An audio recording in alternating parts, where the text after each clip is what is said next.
School to yet another Leaders Annual event. We're very happy to see so many of you, and quite frankly, we expect some more people sitting in the traffic at the moment to join us later. But despite the fact that this is not a normal time for our Leaders Annual, thank you very much for your presence. We are privileged this evening to welcome an international expert in leadership and business ethics, Professor Al Gini, as our guest speaker. But I'm not going to say anything more. I will introduce you to Raymond Terrier. He knows Professor Gini very well. He works with him to make the introduction. Over to you. And enjoy the evening with us. Good evening, ladies and gentlemen. It's a great honor, a great privilege to be here. The first time that we at the Jesuit Institute have done a joint lecture with the University of Stellenbosch Business School. Our guest speaker this evening, Professor Al Gini, is from Loyola University in Chicago, which is one of the 23 Jesuit universities across the United States. Loyola, Georgetown in Washington, D.C., Fordham in New York, and many others as well. And some of you might be familiar with the notion of Jesuits being involved in education, some may not. So let me just explain a little bit about what that is, and therefore why Professor Gini is here. The Jesuits are a part of the Catholic Church, and for 450 years have been involved in education, and from the beginning involved in education that takes seriously the importance of the education of the whole person, recognizing that, that even when church groups are involved in education, it's not just about theology or even just about philosophy, but understanding and recognizing the fullness of education. And the Jesuits run probably the largest global network of schools and universities around the world. In South Africa, the Jesuits don't have a university. Instead, they have the organization that I run, the Jesuit Institute, which works with organizations at both secondary and tertiary level education to support and to be involved in education. On the handout that you see, there are some more details about that. There's a handout that looks like that, which is going around. If you can't see one, they're at the ends of each row, so please do get one. Jesuits define their role in education as being to form men and women for others. That means that the focus of education is not just on the individual and what they can get and what qualifications and what skills they can achieve, but rather how they then use those skills in order to make the world a better place, in order to build for the common good. And that means that the focus is always on looking beyond oneself to the implications, the application of what you learn. And that can be no more true than in the context of leadership work. In that regard, for example, the Jesuit Institute here has been working in leadership for a number of years, working with, I can name a business school on the other side of the country, a Wits business school in Johannesburg, helping people doing MBAs there to understand how their spirituality, whatever their spirituality is, helps them to engage more successfully as business leaders, to use to draw on their deepest motivation to be more effective as leaders. But we also work with young people just coming out of high school to help them understand their leadership role. We've been doing work with the National School of Government, and Professor Gini will be continuing that while he's here, working with civil servants, working with people to help them to be more effective as leaders, always looking at leadership as something which is focused not on the individual, but how they can serve other people. Professor Gini, in his generosity in serving other people, has been willing to come out to South Africa for 4 weeks to do a series of lectures and courses for us. Professor Gini has been a professor at Loyola University in Chicago for the last 45 years. There's an old saying that the Jesuits had, give me a child by the age of 7 and he's mine for life, but I think that's true in the case of Al. He's managed in that time not only to run the Department of Management at the business school, to produce a number of books which are listed there on your handout, but also to co-found an academic journal in the area of business ethics. But his work is not just in the academic field, but also in the public promotion of ethics. He's been hosting a radio program in Chicago for the last 25 years on ethics in public life, and in that regard has met some of the most famous people to come out of that city: Oprah Winfrey, Michael Jordan, and indeed Barack Obama. So he's seen leaders up close, he's seen leaders as they work their way through the system to achieve positions of great influence. And he's also seen some of the, should we say, the shadow side of leadership. And it's that which he'll be focusing on this evening. The role of looking at misleaders, if we are to understand understand the phenomenon of leadership and understand how each of us can be better leaders.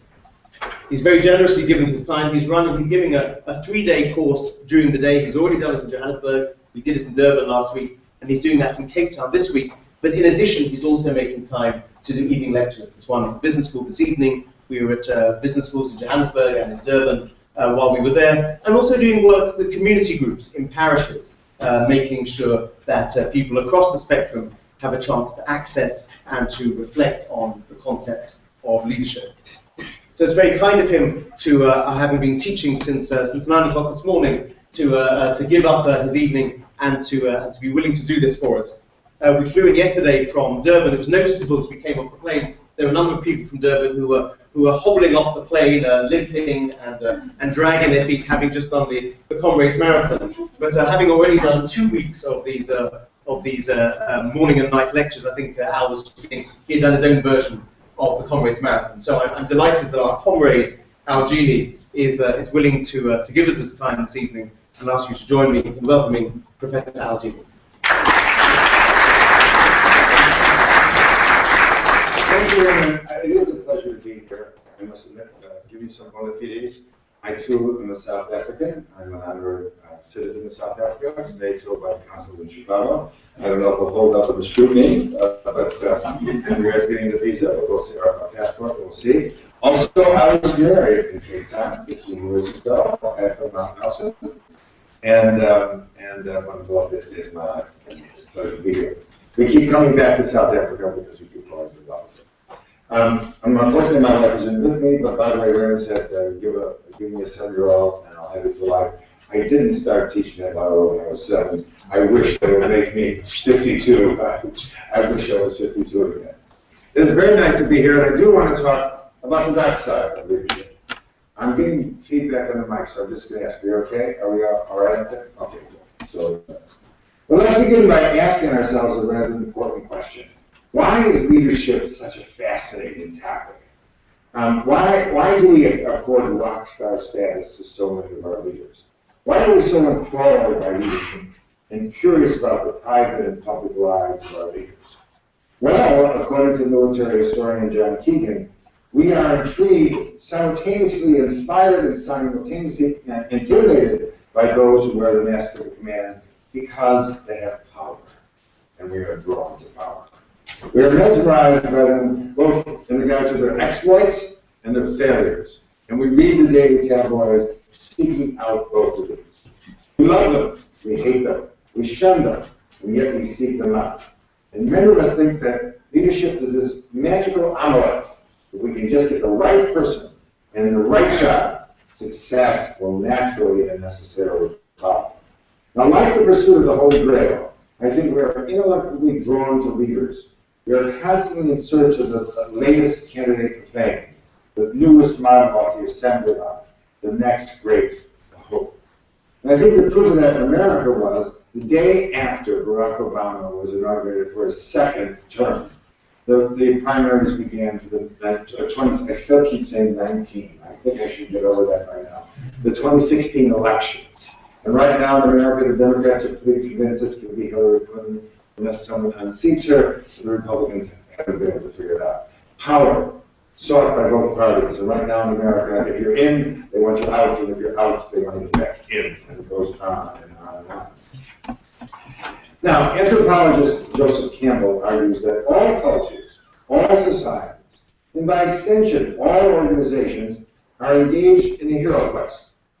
That is, all cultures seek a unique, larger-than-life, gifted person or an idea or a belief or a symbol that helps to explain, organize, give meaning and purpose to our lives, that it gives us direction in our lives. Now, Campbell believes that the hero quest is in effect a leadership quest. The hero, like the leader, imposes order, offers us a moral compass, and defines and directs the geography of life for everyone in that society. Now, I want to point out that's true, good or bad. Bad rulers also tell you what to do, also give you demarcations of what we expect from each other. Now, for Campbell, leadership is a quest for a leader, are anthropological constants and necessary conditions for human existence. That is, I think our collective fascination with and our pursuit of leadership is part of our social DNA. We need them. We are not herd animals. I had a great and wondrous experience of being on the Serengeti and watching 50 to 60,000 wildebeest and zebras suddenly move on a dime when they're frightened, because the alpha moves and they're instinctively, they pursue that. That's the herd instinct. We belong in community as well, but we're not herd. We're not a herd. We're a community, and somebody's got to take charge. Somebody's got to make a decision. We run by reason, not by instincts. Therefore, we need, in some sense, leadership. I would argue, in fact, that leadership is essential for us physically, in regard to safety and security, psychologically, in regard to cultural worldview, and philosophically, in regard to manners and morals. Now, in the last 20 years, there has been an explosion of research and publications on the topic of leadership.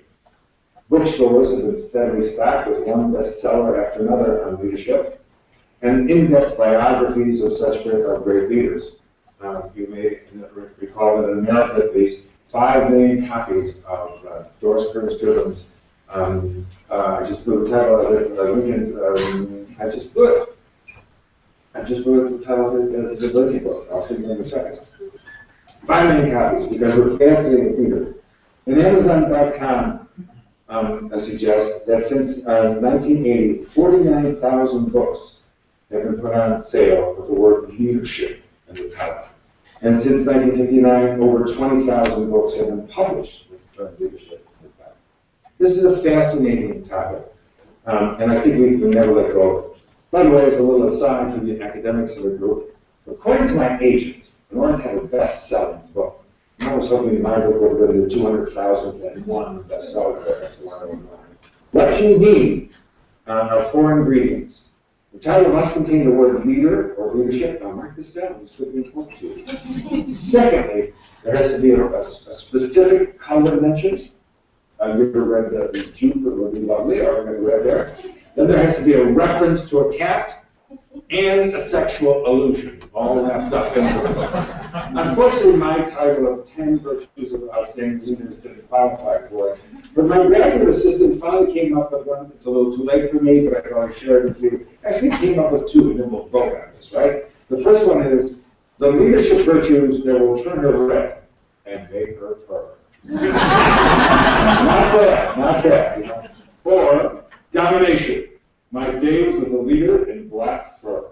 I think, I should have thought of that to begin with. I don't know. Now, a team of rivals. There we go. Hi, I'm in my 8th decade, so give me a break here, folks. I've been lecturing all day. That's the name of the Doris Kearns Goodham's book, A Team of Rivals. Not bad. And yesterday's answer was 4. So there you go. Now, most, but not all of these books that I talked about have focused on the best case scenario, or the good guy case method of looking at leadership and teaching leadership.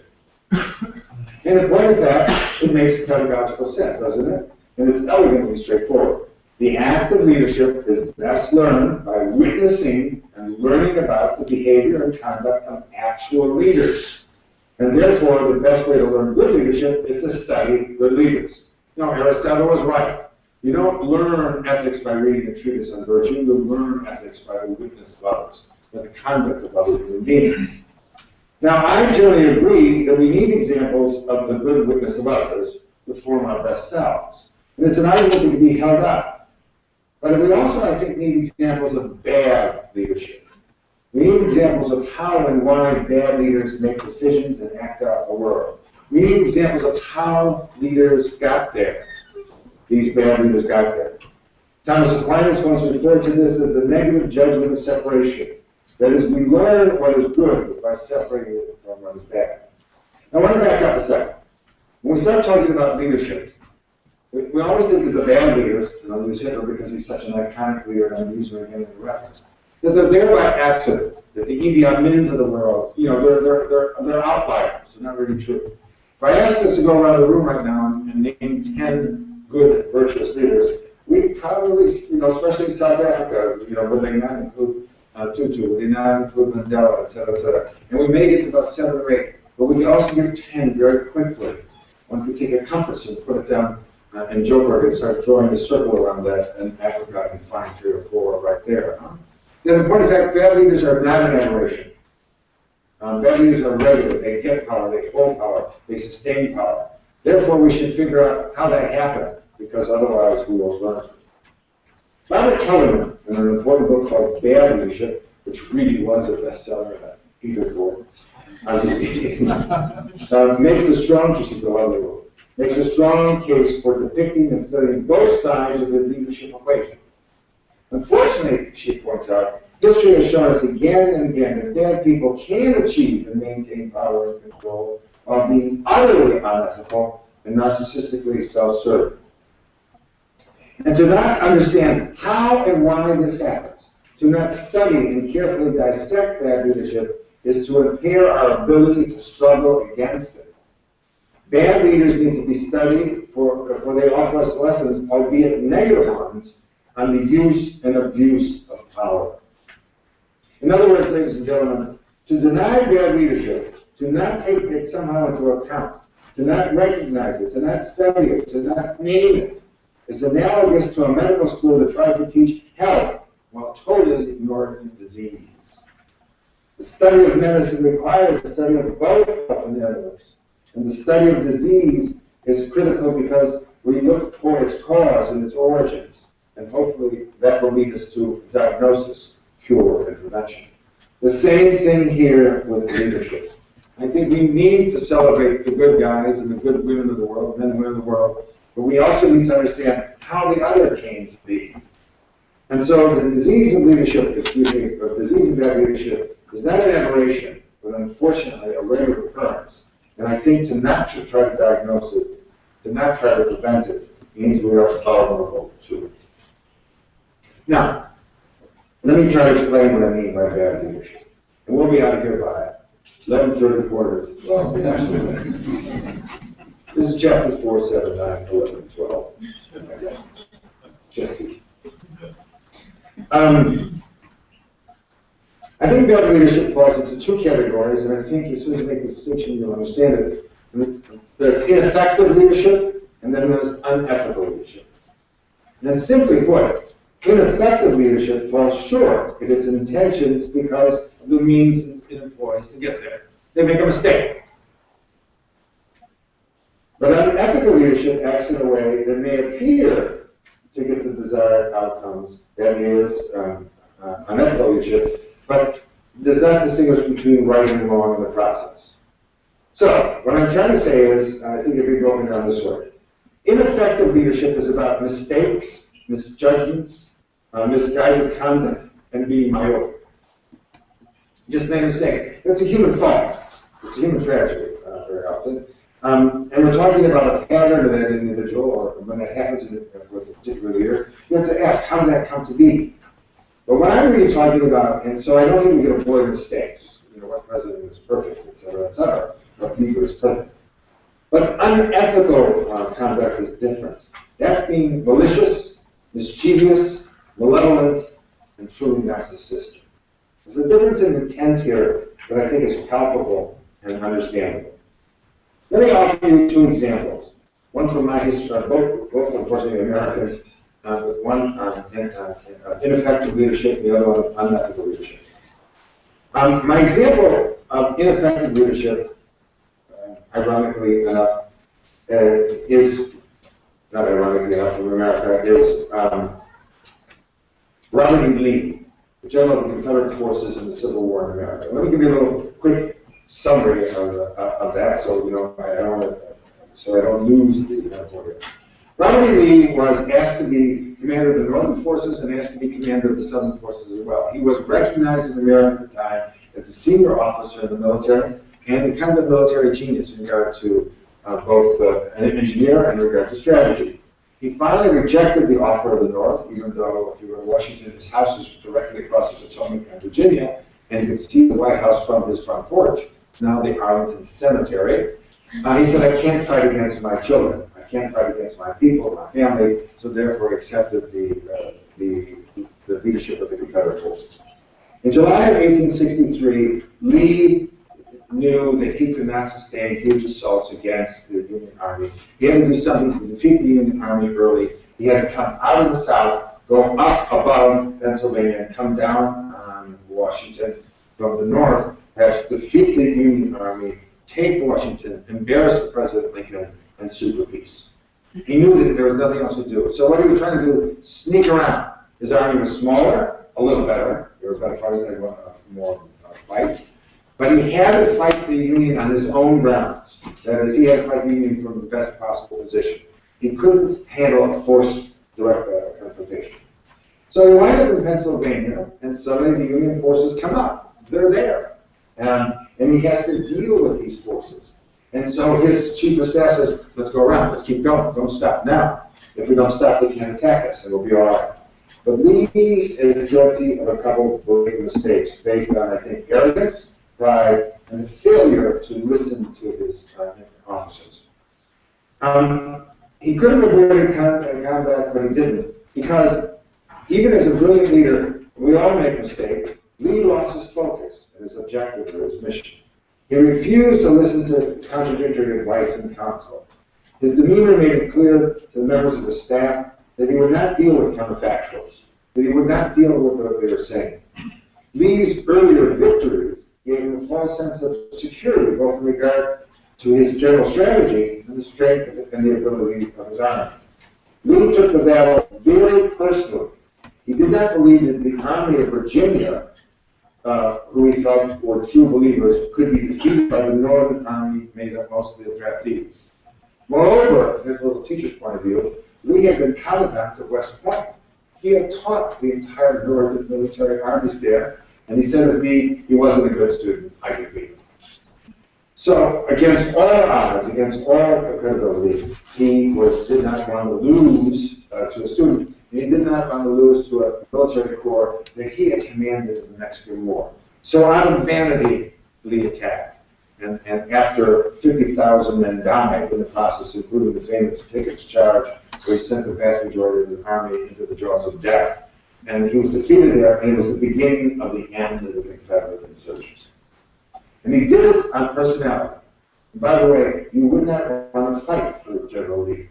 The reason being, Lee felt that if a soldier, in the fulfillment of an order given to him by a superior, died in battle, he went right to heaven. As an old warrior, I wouldn't want to fight for him. I'd rather have an atheist to charge there. Tell me, do the logical thing. Don't tell them I'm going to heaven if I do this.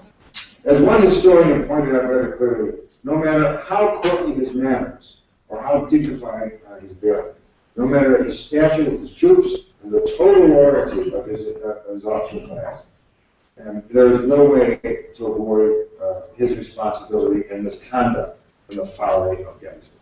So it's a mistake, and could be avoided. The other one that I want to talk about that's not a mistake, but unethical, is the famous Bernie Madoff Ponzi scheme. Now, I hope in the School of Business you've heard of this, but I'm going to look back. We all know about Ponzi schemes. They were started by Charles Ponzi at the turn of the 19th century.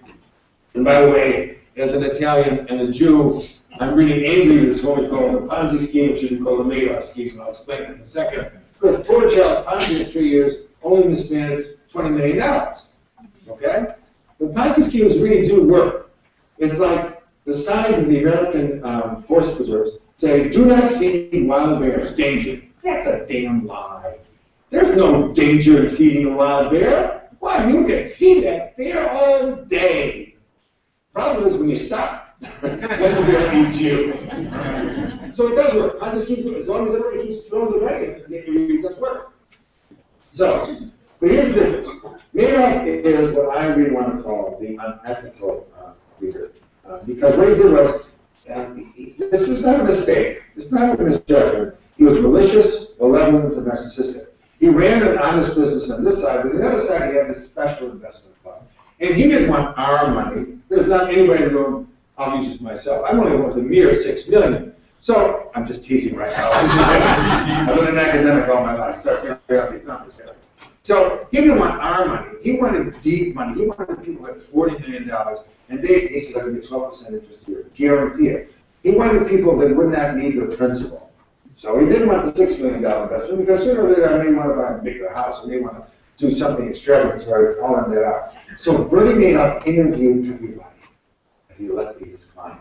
And only, he said, don't spread this around. You have to bring these names to me. I want to know who they are. What he did was, he interviewed them. He wanted to know if they were. But he slowly and carefully, with an affable smile, you see the pictures of him, good-looking man, good-looking man. He's now in prison right now. By the way, his main job, he's a librarian, and he does the inmates' taxes. Isn't that great? Won't you really trust a guy like that, right? But he intentionally and carefully plotted to rob these people. Every year, he paid everybody 12%. But he deceived them. That was his intent. He treated them as if they were victims, as if they were others. He committed financial atrocities that ruined the lives of individuals and many organizations that had money invested with him. Deep retirement circuits accounts as well. Eli Wiesel said, the great Jewish scholar, said, this is true evil, and he should be punished by injecting him with drugs that would never let him sleep, and then strapped to a chair and having the faces of the people that he ruined.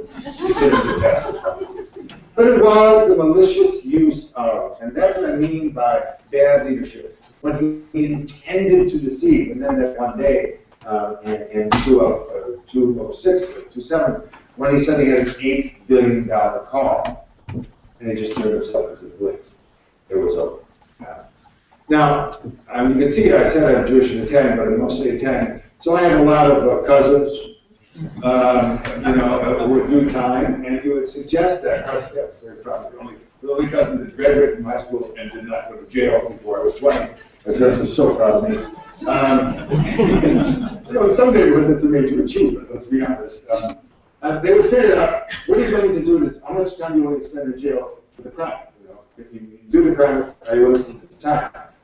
Well, in one sense, this is argument to be made. He misappropriated and spent $67 billion. And so he's going to die in prison and probably spend about 7 to 11 years in prison. Let me figure out that calculus, so maybe worth doing somewhere along the way, okay?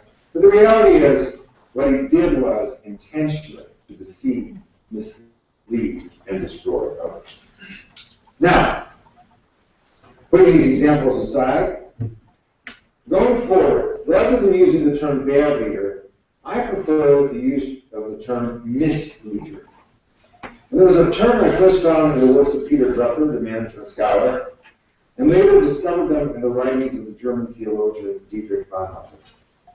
Bonhoeffer may not have coined the term, but his initial use of it was dramatically poignant and intuitive. He first used the term in February 1st, 1933, in the radio speech entitled The Younger Generation's Altered Concept of Leadership. This was the day that Adolf Hitler was being sworn in as Vice Chancellor of Germany. And in this speech, he cautioned against the dangers of der Führer, the leader. Now, you probably all know the word Führer simply means leader. It has no particular Nazi connotation at all. So the leader principle that Hitler was evoking as the new Chancellor of Germany was that I can lead you out of this. I am the way, I am the light, I am the message, follow me. All right? But Bonhoeffer said that Hitler was really der Wehrführer. The Wehr being the negative leader, the misleader. That he would lead Germany astray and mislead them. And the term Wehrführer also includes the concept of tempt, to seduce. And I want to use all of them here. Like the seducer, a misleader uses his or her apparent talents and charms to achieve power over others for destructive ends. And so what he was suggesting, Bonhoeffer was suggesting, that der Wehrführer was really a negative concept. And when you think about the simple fact of it all, I would like, think about even the Hitler salute, the Nazi salute. It's Heil Hitler. It's not Heil Führer. It's Heil Hitler. Hitler became the leader, you know. And I try to ask my graduate students to do that when they came in. That is Prof Al Gini, but it's not really what I thought. Perhaps, and above all, what I mean by the misleader is that the misleaders are quintessential narcissists whose sole concern in the world is self-advancement and their own narcissistic agenda. And an example from history I think that was apt here. Marcus Tullius Cicero, the Roman statesman, orator, and philosopher, distrusted and disliked the young and ambitious Julius Caesar because he thought Caesar's desire for power was crude and primarily personal. Cicero believed that Caesar did not just wish to rule Rome. Cicero believed that Caesar wanted to be Rome. Cicero thought that Caesar was a misleader, a leader whose vision was solely focused on the acquisition of power for the purposes of self-aggrandizement. And if you read Mein Kampf, if you read the edicts of the Nazi Party, it wasn't about the arrogant people, it wasn't about the arrogant, right? It wasn't, after all, that was all PR. It was about his delusional view of reality and how he wanted it done. And I think that we have to remember that within a very short time for Bonhoeffer. He said, the leader proved that he was a Führer, that he was totally disconnected from an objective office of leadership. That he didn't want to lead, he wanted to be loved, he wanted to be adored, he wanted to be followed. And the Führer, after a while, he said, it made simple claims. And this is a quote from Hitler: within 3 months of being elected as Chancellor, he wound up saying, I'm Reich, I'm Volk, I'm Führer. One people, one nation, one leader, and that leader is me. I am the soul of the zeitgeist. I am the supreme judge of all. I am the ruler of Germany and God's people in Germany. Not much of a pretentious claim at all. This is supposed to be blocked right now. My wife is watching on the electronically. It isn't blocked right. It's Jim. Of course, I think it's important to understand that in leadership, in the leadership equation, misleaders are not the sole victims. I mean, it's easy to pick up. Hitler's really a bad guy. Joseph Stalin's really a bad guy. Anybody, any dissenters in the room? But it's not just the leaders. How do leaders get there? How did that happen?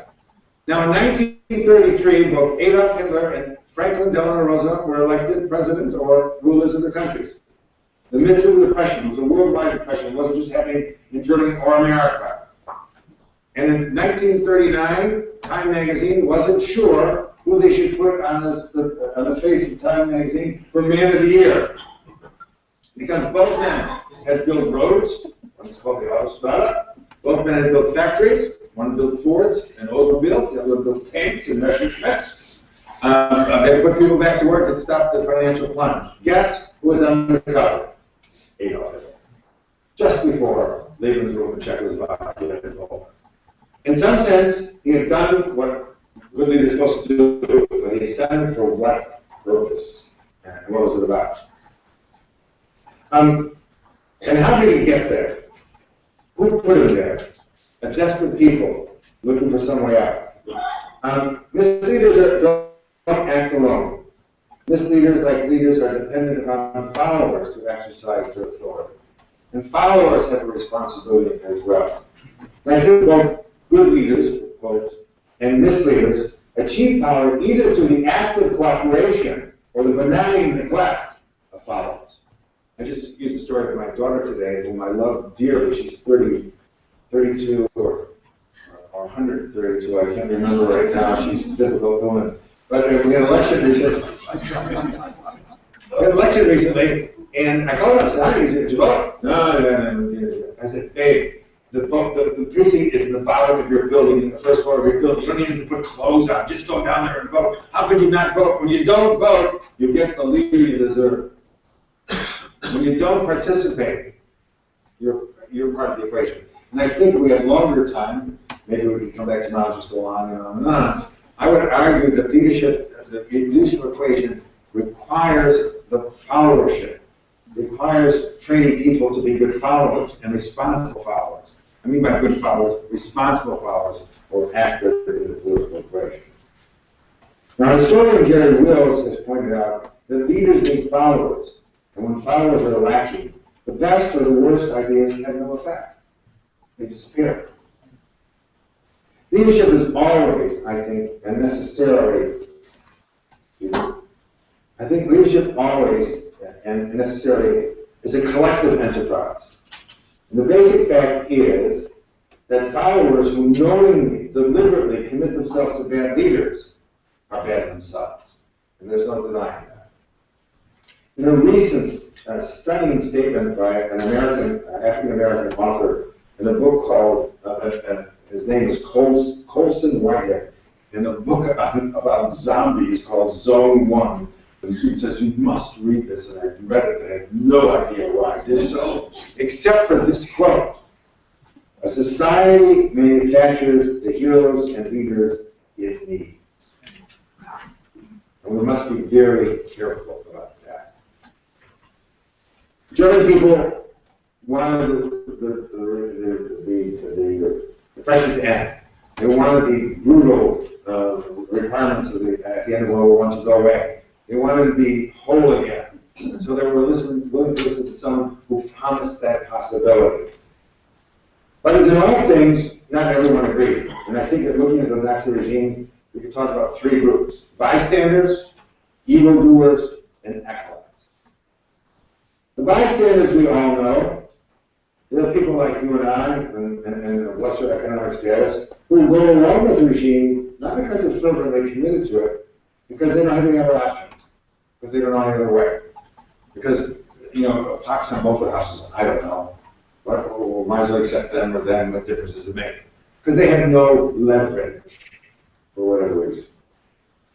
Secondly, there are the evildoers. These are the people that support the Nazi Party and its policies, because they saw professional reasons for doing so. Oh, this is good for me. You know, I'm in the military. This can advance my grade. I'm in the foreign service. This can really help me. They became functionaries of the system. They became, you know, they did what they had to do, but after all, they did what they had to do because they were ordered to do so. And then the acolytes. Those are the hardcore believers, the zealots, the followers, who are passionately committed to Hitler at the time as a person and ideologically committed to their agenda. I think that breakdown occurs in democracies and in mixed political organizations as well as the bad guys. Let me give you two classic examples of the evildoers and the acolytes, both drawn from Nazi history. And the first is the evildoer Adolf Eichmann. Now, I'm not a scholar of language, but Eichmann in German can also be translated I the man, or the man. And it's interesting that Eichmann, according to Hannah Arendt, was just a common man, a banal man, a person devoid of particular characteristics or originality or even education. He was a man, he was not a monster or a saint. In fact, the banality of evil, you look at those pictures, Eichmann, he did what? Is that possible? No. He's a little short guy, he's 5'7", weighs 145 pounds, you know, he's a great typist. In fact, he joined the Nazi Party as formative years because it was the only job available. So he thought I could do something, you know. And he did. He was a grand clerk. He was really good at organizing things and putting things together. And he rose to the rank of lieutenant colonel. By the way, after he was captured by the Jewish forces, his major complaint was he never received full colonel status or general status because the aristocrats in the Wehrmacht wouldn't allow it. The SS wouldn't allow it. Because he didn't have a high school degree. He was totally absorbed in the Nazi Party and became absolutely indispensable in regard to his clerical duties. After trial, he defended himself this way. Now, in the end, quite rightly, he didn't kill anyone directly, but he organized the train routes, and he's the author of much of the anti-Jewish propaganda, etc., and signed off on it. He said, almost quoting Kant, I never did or decided anything on the strength of my own judgment. All of my decisions and actions were based on the relevant right laws and accompanying orders. I made no difference to me what the orders were. I was chained by my oath, and I always acted in the way that if Hitler was there, he would agree with my actions. Eichmann was not a murderer or a madman. He wasn't even stupid. He was simply sheerly thoughtless, totally thoughtless. It turned out that he was willing to sacrifice conscience, honor, and human dignity for the sake of a job, a pension, life insurance, and career security. His boss, however, is what I mean by the acolyte, Heinrich Himmler. Heinrich Himmler was the chief of police, and all his titles at once, commander of the Waffen-SS, head of the Gestapo, and director of the Final Solution. Heinrich Himmler commanded an extended army of individuals whose main job was to exterminate and incinerate enemies of the state, unwanted occupied population, and all European Jewry. And Himmler accomplished all of this with cold, logical efficiency and without a moment's hesitation or regret. He was indeed the director of death and the enforcer of terror and violence. In 1923, Hitler too joined the Nazi Party before it was even called a Nazi Party. And during his career, he embraced three core principles that directed the rest of his public and personal life. One, total commitment to Adolf Hitler as the natural leader of the German people. Absolute superiority of the German race, and his fervent belief in international Jewish conspiracy. As a believer, Himmler felt he had the right and duty to carry out Hitler's demonic view of the world. And if the price of European domination meant 50 million casualties, so be it, he said. By the way, he did this in an address to a graduating class of SS. Imagine that. And if the lands the German people want are not yet theirs, let it be taken. The German peasants must die by the hundreds of thousands, and yet our tanks are able to run on the roads they build. Let them die. Hitler was not crazy. He was not insane. He was not mad. He was a rational zealot. If you allow me to create a term here, I think he was a logical sociopath. He was able to do what he did because he fervently believed in the wrong thing. And that thing let him justify any horror. Ovid, the Roman poet, said it best: beware of the man of one book. They are dangerous. And he believed in only one thing, him. There's a curious to kind of break the tension in the room, because what do you say after that? It's that Hitler and Göring didn't look anything like the Aryan race they were trying to perpetuate.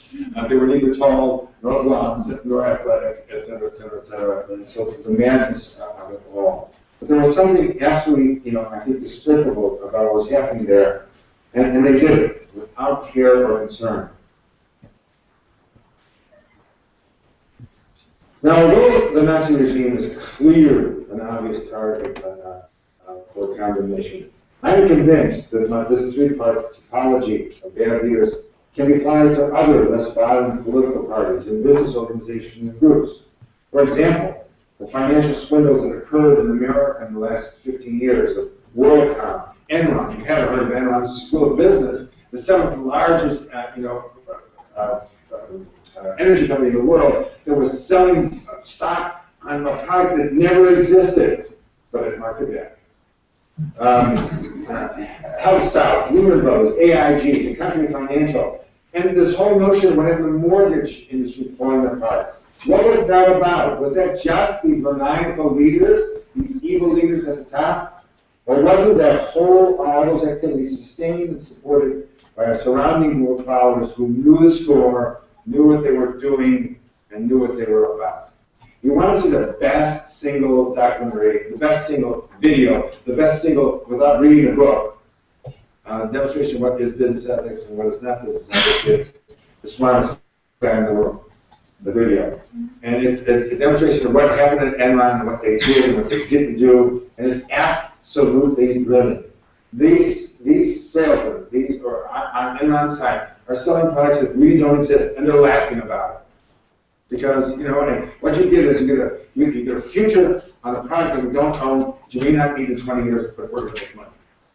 But the whole system was rigged. Yes, the men at the top, Skillings and Ken Lay, bad guys. And the treasurer, whose name I'm escaping me right now, if you forgive me, he probably took, mismanaged and misplaced $400 million. This is, anybody help me with the treasurer's name? See his face right now. A Northwestern graduate, by the way. I like to point out to my MBA students the first night, ladies and gentlemen, you are sitting right now 7 miles directly south of Kellogg School of Business. You're sitting 7 miles directly north of the University of Chicago School of Business. Both have graduates in jail because of Enron. We have not. I was going to be smarter, but they haven't been caught yet. I'm not sure. But what I'm suggesting is, it's not just the guys at the top. By the way, Ken clearly committed suicide, so his wife had some money. And I started to say, what did he do? Why did he put those? Did he think that if he stole $400 million, they could spend it sometime? Well, maybe 5 years, I'll try 50 million a year, 25 million. It was the game. It was getting it off and giving it over others. It became, the thrill of it all. It became Tony Soprano. Now, some misleaders, I have to tell you, are simply pathetic, egocentric scoundrels, or selfish, vain, adolescent narcissists, full of bluster and pomposity, who enjoy a bright moment in the sun, and then are quickly and happily forgotten and dismissed. And we can go through a list of that. We're looking for an international example. How about Donald Trump, a name, a brand, a television personality, an outrageous popular. And, he's a fool. And I hope that you know who Donald Trump is. If not, I'm going to be beaten later. We're using another American example that you can get. This entrepreneur who started all these television shows, he's very glorious. He's not particularly dangerous. But other misleaders are pathological liars, complete sociopaths, and they're sociopathic in their interaction with others. Machiavellian to the highest degree, where they're only concerned about me, myself, and I, my desires, my wants. Joseph Stalin, who at the USSR can be considered even worse than Hitler, has Stalin killed his own people. Hitler killed Untermenschen, underhumans, so he said. But Stalin killed his own people. Paul Pot, of the Khmer Rouge, I was in Thailand recently, he said, do you want to go to the killing fields? I said, no. Why? I know enough about it. Do I really want to stand on the ground, right under 8 inches of ground, or, 500,000 bodies? I think not. There is someone in another community close by that I'm not supposed to refer to for political reasons. We may qualify for that as well. Then there are the less violent, less greedy, white-collar criminals. Again, Ken Lay and Jess Killings and Enron, and of course, Courtney Madoff again. Who were truly misleaders and spent $67 billion, ruining great families and small families as well. Now, I believe that leadership at its core is an ethical enterprise. And I believe, to quote an fellow African, St. Augustine of Hippo, the first and the last job of leadership is the well-being of those they lead. And without that, leadership falls apart, it becomes the temper and becomes under control and the temporary demands of those who have power. In America, we don't like the word power. It has a negative connotation. No, it's nothing negative about power. Power from the Latin posse is to be able to affect. And power in a real sense is necessary in all forms of leadership. Otherwise, you don't get anything done. A doctor needs power of knowledge to take my appendix. My lawyer has to have knowledge of his materials, or her materials, in order to have function properly. Leaders need power, and they have to use power well. Having said that, that's the reason we study such leaders as Nelson Mandela, Abraham Lincoln, Mahatma Gandhi, Golda Meir, Franklin Delano Roosevelt. These were people who used power well for the purpose of others. But there's also a reason we need to study bad leaders. As the English philosopher Francis Bacon said, knowledge is power. Without knowledge, we don't have control over what we're observing or we're living through. We need knowledge, even negative knowledge. Now, let me use an example of Winston Churchill. I've come to find out that using Winston Churchill as an example of South Africa sometimes is a dicey example. But I want to talk about him as a war leader. Forget all the other conflicts. Just as a war leader. This guy was a great war leader who couldn't do it at any time. But during the 30s, Churchill was a backbencher. He was out of power in the corridors of Westminster Palace. He was no longer Lord of the Admiralty, and he was simply an old man that the Progressive Parliament felt was cranky and kind of a pain in the ass, to be frank. And yet, Churchill read. Churchill kept up. And in the early 30s, he kept reading everything and saying to his parliamentary members, we really should pay attention to this chap in Germany. He's not just another politician. Something is really afoot here that is dangerous and perhaps evil. Nobody listened. And as he said of himself in his diary, I was a voice in the wilderness. And yet he persisted to warn his colleagues, to hector them for greater military preparedness, for closer bonds with the European allies. He denounced Neville Chamberlain's attempt at appeasement for Hitler. You probably all remember that history class we saw the film Peace in Our Times. He told them the peace of Hitler wasn't worth the paper it was written on. And he moved into Czechoslovakia, I think, 12 weeks later. He kept saying that this man is a danger, and he's not just a bad leader, he's a misleader, if you will, whose real intent is a war of civilization against barbarism. And we must be prepared. And what did Churchill base his warnings? Why did he become the town crier? The simple fact is, he did his homework.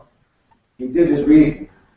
As an historian of political and military history, he had read Mein Kampf in the first English translation and found it abominable. And I invite you to pick up any page and look through it. And this is the rumblings of a madman. The rants of a madman. As a journalist, he kept himself informed of day-to-day events in Germany and throughout the European continent. As a member of Parliament, he had access to diplomatic dispatches and reports. Churchill's warnings about Hitler were based on research, reason, and analysis. He was a student of power and geopolitics. For him, the mounting evidence regarding Hitler's real motives and aspirations were overwhelmingly clear. His brief, his case study was, of course, unfortunately accurate. And his warnings in the long run proved prescient and prophetic. As Joseph Conrad has suggested, the heart of darkness cannot be defeated until it is known. And so I think we have an obligation to dissect those bad roads amongst us. Because perhaps from that, like a malignant tumor, we can prevent its future growth.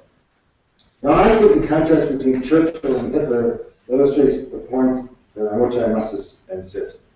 Bad leaders, who are ineffective because of a mistake, are fellow human beings. But too many mistakes means please retire as soon as possible. Malevolent leaders are misleaders. But I want to suggest they're not really leaders at all, because they do not steer their organizations and their followers to ethical, good results, but rather, instead, sooner or later, lead to the end of that organization, to real harm and to real failure. Now, I think, in conclusion, the question has to be asked, yet again, as I began earlier on. Why is it that the world has been populated with so many bad leaders over the years? Why is it that from the Roman Emperor Nero to the bourgeois Pope Alexander VI to Ken Lay and to Jeff Skillings and Enron, that the history of politics and enterprise is filled with destructive, toxic leaders who do real harm, to their organization and their followers? Sadly, I think, as I indicated to begin with, that the causes for this phenomenon are all too common and all very human.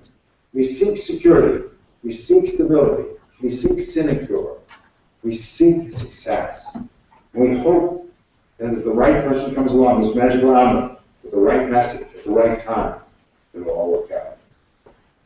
I think at a very basic psychological level, we all need these things. Right? We all need security in our lives. And even bad leaders can satisfy some of the most basic needs and provide a sense of order and stability. Very much like chemotherapy, which I had to endure. It hurts. It's dangerous. But at least it stops the situation. It can kill you, but if you don't take it, it'll kill you for sure. It'll disappear for sure. So you take it, and you take the risk.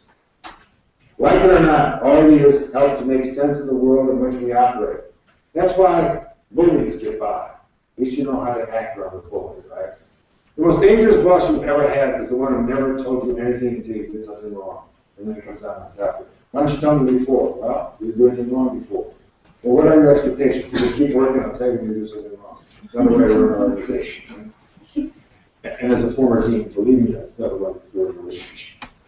Good leaders are bad, I think we're compelled to follow because the cost very often is simply too high if we do not follow. Former Republican Senator Margaret Chase Smith once suggested that given a choice between anarchy and tyranny, most individuals inevitably choose tyranny. Why? Because anarchy lacks formal structure, cohesiveness, organization, direction, and a specific purpose. It is without boundaries or limits. It offers no coherent picture of the world.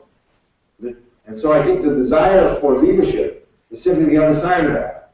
We want a coherent picture of the world. We seek it out. We are desperate for it. And in desperate times, we're often too willing to embrace bad leaders, misleaders, toxic leaders, who promise to assuage our needs for security and provide a sense of order and certainty in a disordered, uncertain world. Like it or not, the bottom line is that good or bad, leaders help us to make sense of the world around us. Hence, we need them and want them, and even when we hate them and loathe them, we ask them to come forward and take care of us. Thank you very, very much, ladies and gentlemen.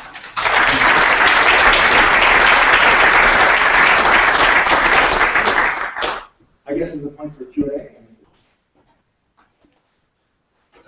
Yes, we will take some questions. First one is always hard, I promise not to bite anyone. Yes, sir, all the way in the back. Is there like a cycle in leadership where someone can start off good, but then still later on bad? That's a great question. I think we can all be tempted by the dark side. And I think there's lots of examples of individuals who really wanted to do the right thing for the right reason and purpose, but wound up being pushed over. There's a whole argument about Richard III of England wasn't as bad a chap as we thought he was. We found his bones now, but really was drawn into this conflict with his brother and with the rest of the family because he wanted to hold on to this notion of property. And his only cultural point of reference was, primogeniture and who should be king. In business, we've seen that enough as a student of business ethics of people actually wanting to do the right thing for the right purpose, but stock market, pressure, peer groups sort of push them the right way. But here's, I had a quote here, I want to reach over here. But I think, more often than not, most bad leadership started out that way. That your intent was power for power's sake, not power. And this is very Machiavellian. Machiavelli argues that the purpose of the prince is any ruler, CEO, president, etc., is control. And without control, you can't do anything. And the prince is the most important element. So your job is to hang on to power at any cost, no matter what else happens. I think that, I will give you an example of that in American history. Presidency was Richard Nixon. I think he really wanted to be king for both the wrong and the right reasons. And he wanted to be a king by leadership. And in the end, his desperation to stay president led him to ordering a felony in the Oval Office, at the president's desk. Break into a hotel, find out what the other guy is doing so I can make sure I win this job. Because I need to win this job. My ego wouldn't be able to handle it otherwise. So, yeah, I think it's easy to be tempted to the dark side. Darth Vader is certainly, but Start out. Yes, sir. I'm fascinated by your use of American leaders, especially from the Civil War. Moving on to the Vietnam War, what kind of leadership did into that? Yeah, it's a great question. Lyndon Baines Johnson, as you all know, Vice President Jack Kennedy, openly said to his official biographer, Robert Cato, that one of the reasons he accepted the vice presidency when he was majority leader of the Senate, the third most powerful man in Washington, because every fifth or sixth president dies in office.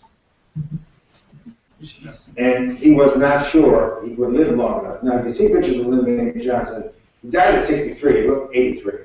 We'll talk about that in a second. And so he became president of the United States. And I want to tell you right now in America, there's the 50th anniversary of the signing of the Civil Rights Bill, so on and so forth.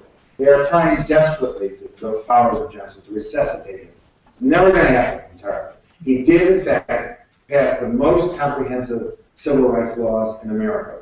The laws that are models for our civil rights everywhere. He did, in fact, pass Medicaid and Medicare, a whole series of wonderful, powerful, populist legislation. But he perpetuated the war because he did not want to be the first president to lose a foreign war. And so he kept on and on and on and on. And the American public has not totally forgiven him or forgotten the war. I would prognosticate that right now, Afghanistan and Iraq would have ended much sooner had it been done by draftees. It was a totally volunteer service. I think one of the wars was absolutely wrong, the other war was a mistake. We should have ended it quickly and gotten out. We're now going to get out, and they're both going to be exactly the way they were before. What did we do? Oh, we lost 22,000 men and billions and billions and billions of dollars. Johnson was not an evil man, but wound up being, I think, a misleader, because his ego would not let him say no. And so he wound up resigning. He could have run another term, because he would have been trounced by 80%. I think he not only made mistakes, but after a while, his narcissism was too much for him to let go. Okay. Does that come close to your answer? Thank you, sir. Yes, sir. Similar line of questioning, what about George Bush? Which one? The last one. Or junior or whatever. There, I think there was a non-leader as well, but without a doubt, from our point of view, misleading as well. Yeah, George Bush has been very, very smart since he left the presidency. He said very little about anything. Most historians, no, I mean, in some sense, I think sitting presidents should not be criticized by former presidents except privately, and they do, because they got go always talk. Bill Clinton, I would just throw this up. Bill Clinton once said to me, he did, he's not the way we want him to be smart, but he's smarter. You know, because you look like a little boy. You know, have a beard. I'm George too. Historians are now saying that he's not even listed. He's the absolute dead last of popularity polls. And he's going to be there for a long time because those were bad wars that lasted 10 years. And the fact that the economy folded in his last 4 months in office is his fault. He winds up leaving office as a damn socialist because he bailed out the banks. What a great irony, right? But having said that, I think George Bush did not want to be commander-in-chief of the terrorist war across the world. He was the first NBA president, and he wanted to be Mr. Business President, just as Mr. Obama did not be the president of managing finance. As he said 3 months before he went to office, I thought my major problems were going to be Iraq, Afghanistan, and Iran.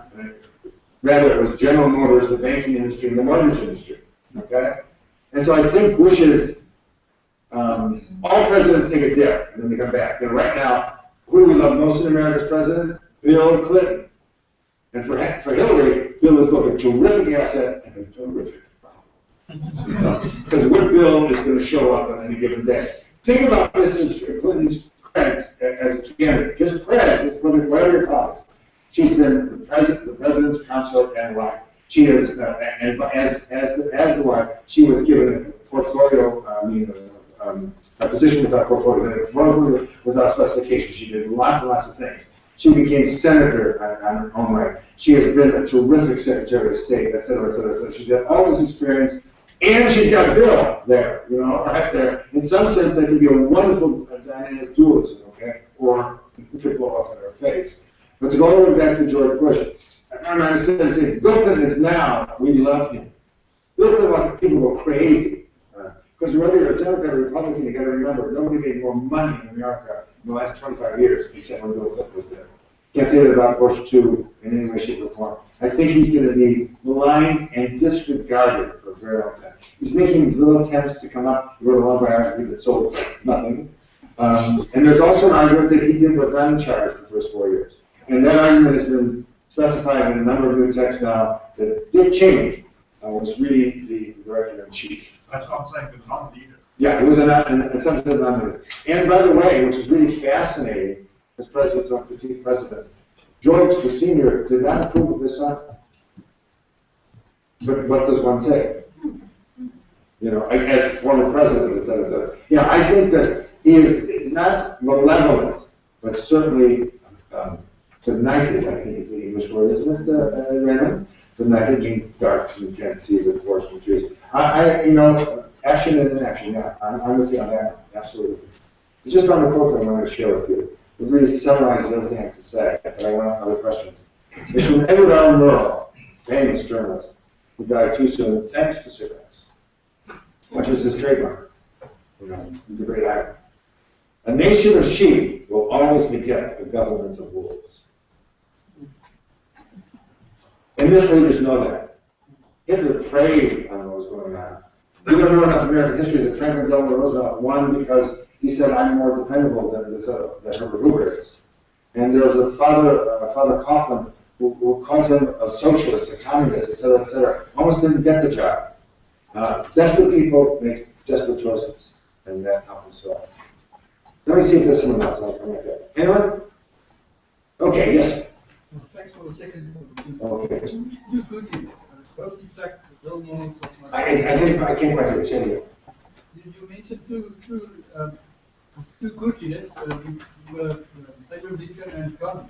And they're both role models for myself as well. But they did two entirely different things. One, of course, ended slavery in a way by starting the Civil War, and of course ending it with Lord Grant. The other one showed us what peaceful resistance was. But how do they differ? Well, they differ in very real senses. Now I'm going to talk about me and those two men, Nelson Mandela and Abraham Lincoln.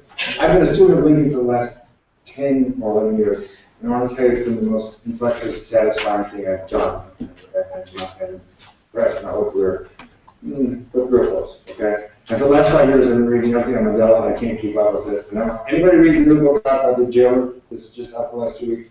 I kind of want to see what that, what I had to say about that. He introduces the jailers to everybody else. Charming. I used to think that for me in America, for Americans, Abraham Lincoln is our secular saint. He saved the Union, he freed the slaves, he died a martyr. In fact, it's impossible to have an objective opinion about him because he's so iconically beatified that how to make a judgment. Mandela just died. Mandela, touched a lot of people's lives as we're living it right now. But I want to say I think Mandela is a greater leader because he wasn't always the leader he wound up being, because he grew into it. Abraham Lincoln was on the political stage 4.6 years. 4. And sustained that in prison. And you know better than I what he called, rather than I, what do you call prison? The University of Life. A great metaphor there that he became a great person.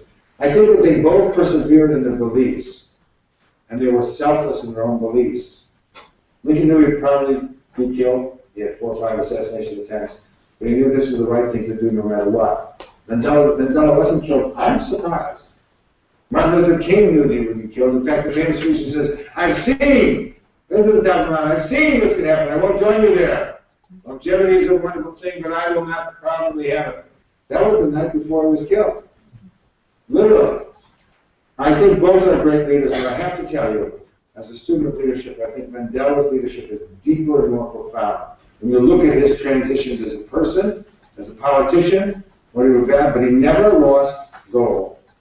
I mean, I just saw the tape, the first tape he did with the British newsman, and he looks like young, and he's a little heavy, and he's that we believe from the beginning that we should have a nation of everyone being free, not just Black Africans being free. That's fundamental to us. He said that under duress, I mean, in general times. So I want to suggest to you that both of these men, although you can't know either one of them because they're larger than life. I've never seen a country that put a leader's face in the dollar before the damn leader died. I don't. My students think I know Hamilton, Washington, and Lincoln, that I was friendly with them. I wasn't friendly with them. I knew them vaguely, but I wasn't friendly with them. I mean, what country does that? Not even Italians do that. You do that in a sense of honor. When we were here just before he died, it was amazing. The streets are covered and so on and so forth. So I think that if you had asked me, Tolstoy once said, no hero will be greater than Lincoln. Neither Washington, nor Caesar, nor Cicero, or any of the great members of the world will outshine his light. I think it's been outshined. And so I think you should be very happy for that experience. This state is not a finished state. This is a new state. This is a beginning political situation. What the leaders you choose will be your fate. So be careful who you choose to be your leaders. Thank you, Mr. Chairman.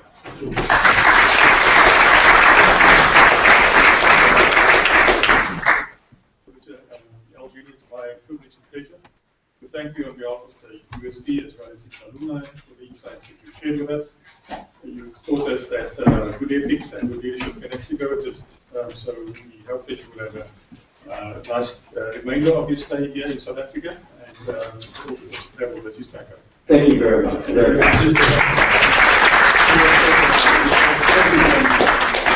Thank you very much, ladies and thank you for showing up tonight. And by the way, we have two people who joined at the same problem. Traffic!